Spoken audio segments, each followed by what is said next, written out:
65% of water reabsorption happens in that proximal tubule. Next up we have the loop of Henle, and this is where water continues to be absorbed. An additional 20% of water is absorbed here. That leaves about 15% that still needs to be absorbed. That's going to happen later on, and it will involve the antidiuretic hormone that we've been hearing about throughout the semester. We'll finally get to see how it works here in this chapter. So let's move on to the loop of Henle and check out what's happening. So the filtrate that enters into the loop of Henle, get my laser pointer again, the filtrate that enters into the loop of Henle, it's still isotonic. Nothing has changed with its tonicity, so it's still isotonic to the extracellular environment. And that means, again, water needs some motivation in order to leave. There's no reason for it to leave if it's isotonic to its surroundings. So this is where, this gets a little bit complex. This is where the work of the ascending loop of Henle, ascending limb of Henle, is going to come into play. So these two limbs, they work in conjunction with each other. Let's start over here. We're going to take a look, it seems backwards. We're going to start with the ascending limb, but we'll see why in a minute. Okay, so filtrate travels through the loop, and when it's coming back upwards, what happens in this ascending loop is that salt gets transported out. Okay, so salt is transported out. There's no way for water to leave though. There are very few water channels, so water is not able to leave in this section of the nephron. So instead, what happens is over here, let's jump back over to the descending limb. Okay, over here, it turns out there are water channels. There are aquaporins that allow water to leave these cells. So the salt that is transported out in the ascending limb, what that does is it sets up a gradient. It sets up a driving force for water over here to leave the tubule, leave the descending limb. So water will diffuse out towards the salty environment, and that water will diffuse into a peritubular capillary, rejoin up with the blood cells. So we're reabsorbing more water right here in the limb, in the loop of Henle. So along the way, as the filtrate travels through the loop of Henle, the filtrate, it's becoming very concentrated, right? We're taking out the water from it. So we're concentrating the waste products. And those concentrated waste products continue to move along up the ascending limb, and next they're going to head into the distal convoluted tubule. Before we get into that, I just want to go through this in one more way. So we've got a current going down through the descending limb. We've got a current going up through the ascending limb. That's called a countercurrent. There are things flowing in two different directions.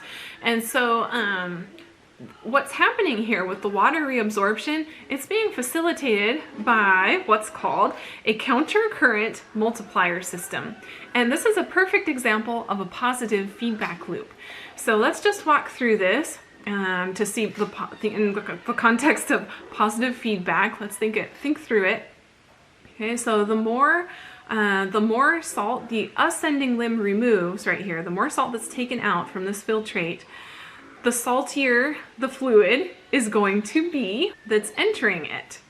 And that's because, right, the more salt we move out, the more water is going to move out over here, and that's going to concentrate this filtrate even more. So then we're going to get a saltier solution entering here. There's more salt available to pump out into the surroundings. So that's positive feedback. You can walk through the steps here, make sure that they make sense. This is a great example of positive feedback.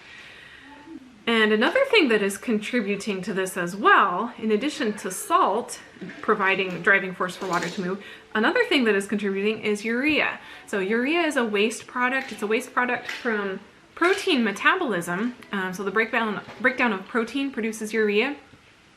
Urea is another substance that is transported out of the collecting duct and into the interstitial fluid, and it diffuses back to the same region where the countercurrent system is happening, and it just it cycles. So it travels. Let me point to this picture. It in the collecting duct over here, this is where urea is transported out, diffuses over here, gets taken back up, and it kind of cycles. Some of it cycles anyway, not all of it. Some of it does actually continue on and is excreted with urine. But the portion that stays over here, this is helping to set up those concentration gradients that drive water to move, drives osmosis. So let's finish off our nephron tour here. So, all right, we've just finished off the loop of Henle. Next up, we're gonna finish out the process by considering the collecting duct and what happens with antidiuretic hormone. So we've said 65% of water reabsorption happens in the proximal tubule. Another 20% happens in the loop of Henle. We've still got 15% that we need to reclaim somehow. So this is where ADH is going to be extremely useful. This is the last stop in urine formation. Okay, so the collecting duct, this is a structure that is not permeable to salt, but it is permeable to water under certain conditions. The thing that causes it to be permeable to water is the presence of aquaporins. But it turns out those aquaporins can be inserted in the membrane and they can be removed based on needs of the body, based on homeostasis and mechanisms that are in play. So what ADH does, antidiuretic hormone, remember this is one that's produced by the hypothalamus, it's stored in the posterior pituitary, and then when blood osmolality increases, this is a substance that will be released by the posterior pituitary. It will travel in circulation. It's a hormone. It will travel to the kidneys. When it makes it to the kidneys, here's what it's going to do. ADH will bind to the cells of the collecting duct. And what it does is it causes vesicles to fuse with the plasma membrane. Okay, so here's a vesicle. This is just ready to go inside of the cell. It's got aquaporin channels in it, ready to go.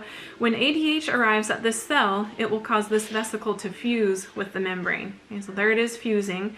And in the end, what we will get is aquaporin channels in the membrane. So this is going to allow water to leave the collecting duct, travel back over, diffuse over to those peritubular capillaries, and rejoin the blood. So this is the last way that water reabsorption can happen. If there's no ADH present, if the posterior pituitary is not putting that hormone out into circulation, then these aquaporins will just bud inwards. There will be vesicle storage, and there we are, back where we started. Okay, good timing.